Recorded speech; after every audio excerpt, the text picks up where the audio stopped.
Continuamos con Córdoba al Mundo, en este caso, como les decíamos antes de ir a la pausa comercial, la presencia de Aníbal Casasarregui. ¿Cómo te va, Aníbal?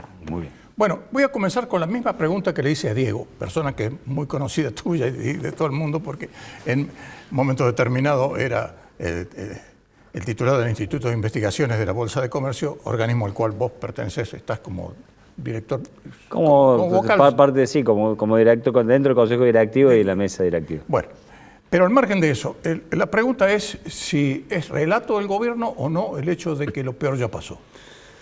A ver, yo creo que hay cosas que, si en diciembre hiciéramos este mismo programa y dijéramos, che, dame un pronóstico para junio del año 2024, ¿no? No, 2023, no lo hubiéramos pedido nunca, cuanto mucho 15 días. Pero aparte, hay muchas de las cosas que están pasando hoy que dábamos casi por sentado, que en ese momento era muy difícil de predecir. Che, un contado con liqui casi a los mismos valores o un poquito por encima, pero hoy tenemos un contado con liqui algo por encima de los valores que alcanzó en agosto, septiembre del año pasado. Una inflación que venía acelerándose y que todos sabíamos que se iba a acelerar cuando se sincerara el tema tarifario. Tuvimos el 35% bueno, en enero, febrero. Y que hoy ya estás en niveles de 5% aproximadamente, probablemente por lo menos lo que dio el índice de Capital Federal el otro día y seguramente el índice... Lo que dio aquí en Córdoba con el Centro de Almaceneros. Por eso, entonces probablemente estemos más o menos en esos valores. A ver, recordemos que Macri después de 4 años llegó a tener 0,5% de déficit primario, pero casi 4% de déficit global. Este pibe, mal, bien, como quieran, pero está teniendo superávit financiero desde el día que asumió. O sea, hay cosas que está haciendo el gobierno. ¿Sí? Hay cosas que la solucionó en un fin de semana, ¿no? A ver, a los trompadones, sí, que posiblemente tiene algunos problemas de ejecución grave, sí. Bueno, pero la magnitud de los problemas que se encontró es extremadamente importante y que hay un montón de escenarios en los cuales podríamos estar hoy mucho peor de lo que estamos. Si pasó lo peor o no, mira, yo creo que también depende de qué sectores. Hay sectores que probablemente estemos empezando a ver el fondo del tarro. Primero, depende de cómo le va al gobierno. Che, ¿pasa la ley base o no pasa la ley base? Eso es lo primero. Porque la ley base es más allá de la importancia y tiene muchas cosas muy significativas. Hablaban recién del RIGI. Probablemente si no hubiera expectativas del RIGI, hoy habría más inversiones que sin expectativas de RIGI. ¿Por qué? Y porque si yo tengo inversiones para hacer y creo que será el RIGI, voy a esperar a ver si sale. Exacto. Entonces, hay cosas que hoy... Y sobre todo, ¿cómo sale? Pero hay cosas que hoy podrían estar en marcha, que están detenidas, esperando a ver qué pasa. Entonces, entendemos que si sale la ley bases, hay cuestiones económicas que podrían empezar a destrabarse, pero aparte hay una cuestión básica que es la cuestión política. O sea, hoy Milei en las últimas 3, 4 semanas le vienen dando, digamos... En bolsa. En bolsa, sí. Entonces, bueno, que salga o que pase la ley de bases por el Senado, cediendo lo que haya que ceder, buscándole la vuelta y que eventualmente después ya pase por diputado y pueda ser promulgada, le da un aire político al gobierno muy diferente. Entonces, si al gobierno le va bien, vamos a decir así, que pasa esto, que de alguna forma puede contener esta sonada que viene con la ley que vino de diputados por el tema de jubilaciones, y no estoy cuestionando si los jubilados cobran poco o no, pero los criminalistas se acuerdan de que tienen que aumentarle ahora, no durante los 20 años que fueron gobierno. Entonces, yo creo que hay cuestiones que tienen mucho que ver con este tema de la política, ¿no? Si Milei logra mostrar que más o menos tiene bajo control el tema y mejoran algunas cuestiones de ejecución, especialmente a nivel... No digo micro, pero sí no del plan global, no del plan macro de ir acomodando la hoja del balance o ir acomodando el déficit fiscal, como mencionaba Diego, que viene mal o bien, pero viene bastante rápidamente encuadrándose. Bueno, yo creo que, a ver, hay sectores como el agro, chicharrito mediante, que ya están mucho mejor que lo que estaba el año pasado. Minería y petróleo son sectores que están expansivos. Los despachos de cemento empezaron a aumentar, ¿sí? Por supuesto, de un nivel hipersubterráneo, pero empezaron a aumentar. Entonces, y cuando vos ves el desempleo, y el desempleo no está, digamos, mucho peor de lo que estaba un año atrás. Y la verdad que los índices que se proveen de ayuda social muestran que hoy la UH, digamos, cubre más de la canasta familiar de lo que cubría en la época de Alberto.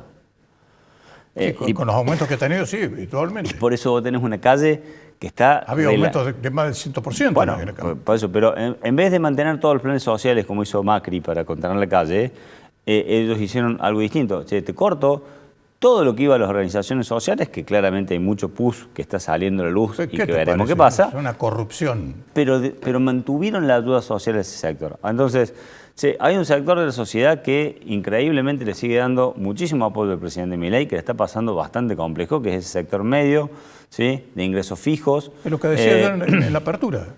Entonces, creo que esa gente, a ver, incluso si a Milei le va bien en esta etapa, puede empezar a tener un poquito de respiro. ¿Por qué?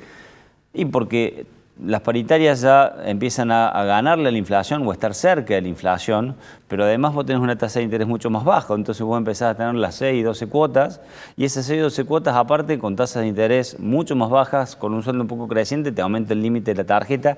Entonces no es que estás bien, para nada, pero empezás a ver... Sí, porque estás totalmente en la lona, eso es lo que pasa. A ver, y la economía, hace mucho que hay varios premios Nobel que ya lo ganaron, yo, aclaro, no soy ni economista, pero laburo en ese medio. No, pero además movés inversiones. Que es muy bueno, pero importante. lo mismo que las inversiones, es una cuestión conductual. En nuestro rubro dice flujo mata fundamento.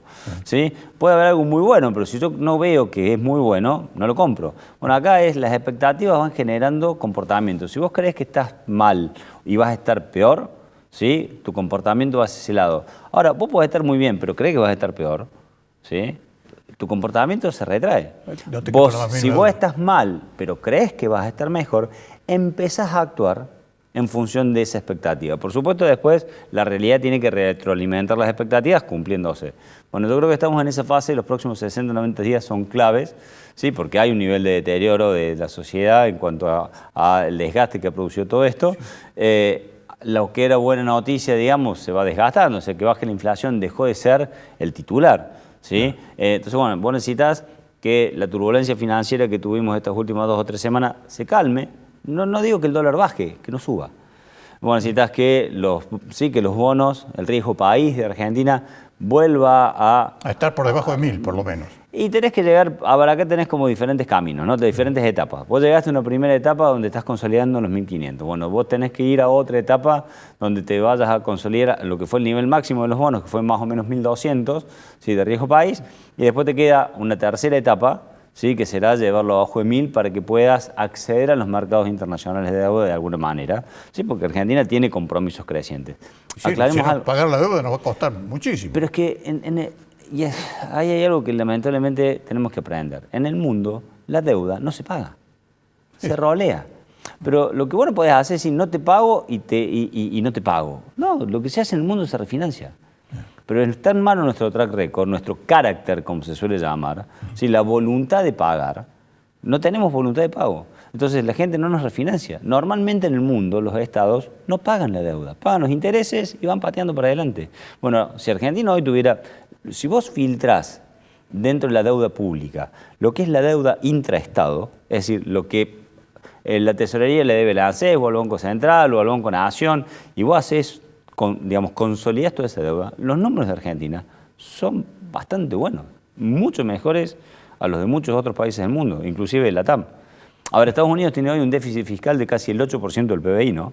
¿Sí? Lo que pasa es que hay gente que quiere comprar, está dispuesto a comprar los bonos para financiarlo. El mayor deudor del mundo en materia de deuda externa. Entonces, para cerrar tu pregunta y por ahí ver un poquito más por el tema financiero, que algo charlamos el otro día, es, mira, yo creo que lo peor o la base, digamos, del trabajo inicial se hizo, vienen 60 o 90 días muy importante en cuanto a definiciones para que el gobierno retome esa iniciativa.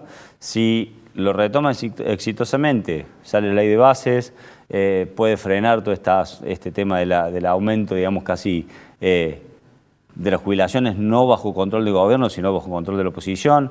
Si logra dentro de lo que le apruebe el acuerdo del FMI, hace 25 días que se presentó, el tema de las metas y el FMI todavía no desembolsó la plata, ¿sí?, de los 800 millones del último pago que hicimos, que empiece a haber algún síntoma internacional de que algo le van a dar a Argentina, que los bonos empiecen a reflejar eso. Bueno, yo te diría que hay sectores que le van a seguir pasando mal, pero que probablemente no estén mucho peor de lo que están hoy. Y hay algunos sectores donde tibiamente vos vas a notar, ¿sí?, que las expectativas empiezan a hacer su laburo y empieza a haber una salida desde niveles muy bajos, estamos de acuerdo, pero construyendo para adelante. Es decir, ni soñar en un rebote en B. Difícil porque no tenés cómo financiarlo, pero un rebote en B te deberían sobrar los dólares y vos no tenés dólares. No hay dólares. Es simple. En Argentina, para que haya un rebote, el rebote viene por consumo. Las inversiones demoran tiempo. Y para un rebote de consumo vos tendrías que tener una balanza comercial mucho más superavitaria de la que tenés, ¿sí? Con lo cual, y hoy no lo puedes financiar. Ahora, es difícil de financiar. Entonces yo creo que el rebote, tiene que haber un cierto rebote, como te digo, para recrear expectativas, ¿sí? Pero no es que vamos a estar maravillosamente bien.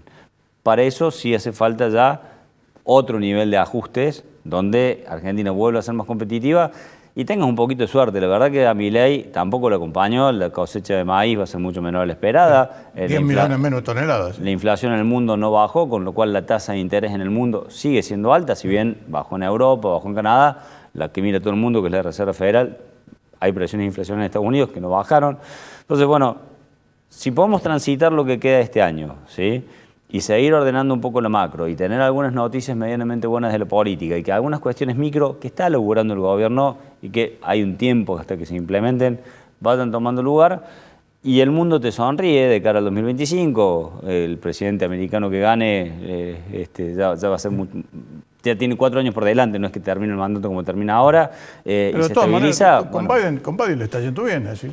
Yo creo que, de vuelta, a ver, el mundo se rige por otras reglas, donde también tenés que cuidar un poco la boca. A veces Milei ha sido desafortunado, o para decirlo suavemente, en algunas expresiones, pero la diplomacia en el mundo juega otro carril, ¿no? Entonces, bueno, si el contexto internacional no se le complica a Argentina y por ahí le da una buena noticia y controla la parte política y el plan, digamos, de saneamiento del Banco Central y especialmente el de política fiscal lo mantienen,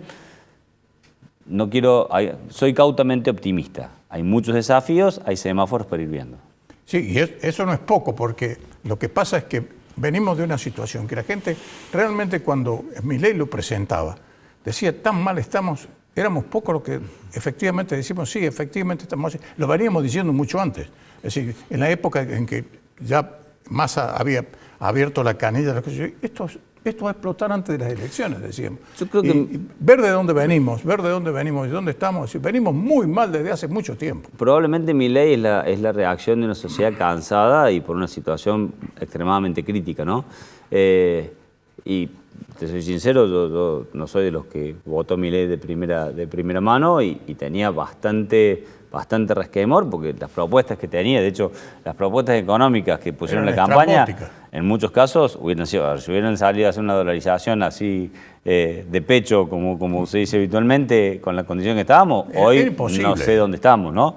Entonces, te diría que hubo un aprendizaje, el teorema de Baglini decía que uno es mucho más conservador en la medida que se va acercando al poder.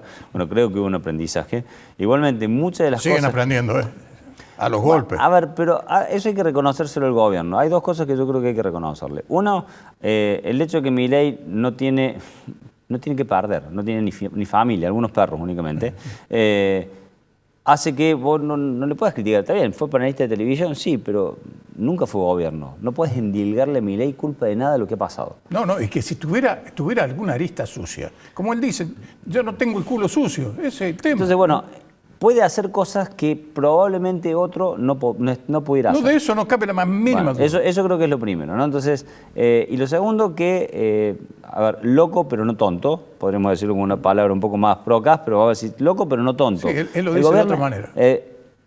El gobierno aprende y ha ido aprendiendo, ¿sí? Y de hecho, tanto aprendió que ha puesto el ministro del Interior, probablemente, de jefe de gabinete al ministro del Interior, que probablemente es el que más político de todo lo que estará ahí. Claro. Entonces, está aprendiendo a convivir, está aprendiendo que hay ciertas reglas, ¿sí? Esperemos que ese aprendizaje lo haga muy rápidamente, porque cada aprendizaje le cuesta a la Argentina y a los argentinos.